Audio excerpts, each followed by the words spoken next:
सवाल है, लगातार खांसी, वजन कम होना और कभी-कभी खून वाली खांसी किस बीमारी का सामान्य लक्षण हो सकता है?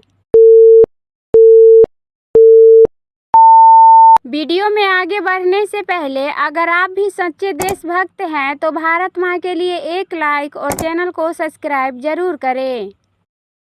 आपका सही जवाब है ऑप्शन ए, टीबी।